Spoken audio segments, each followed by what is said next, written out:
Баршаңызға қайырлы күн. Бүгін сіздермен аджиканың рецебімен бөліскім келеді. Арнама қош келдіңіздер. Ең алдымен қызанақты жуып осылай турап аламыз. Қызыл болгар бұрышы, чили бұрышы, сарымсақ, базилик, қант және тұз татымына қарай қосасыздар. Сірке қышқылында қосуға болады. Ет тартқыштан қызанақ, қызыл болгар бұрышын тартып, үстіне базилик қосып, қайнатып аламыз.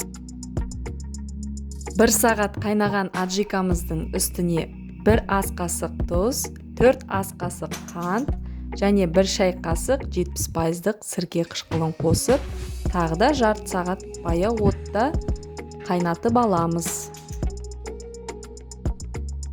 Банкаларымызды және крышкаларымызды алдын ала стерилизовать етіп аламыз.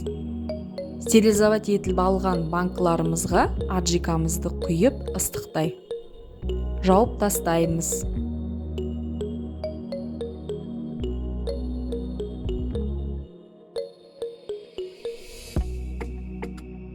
Аджикаларымызды жауып тастағаннан кейін жылы жерге бетін жауып қойып қоямыз. Осымен үй жағдайында ең дәмді аджикамыз дайын болды.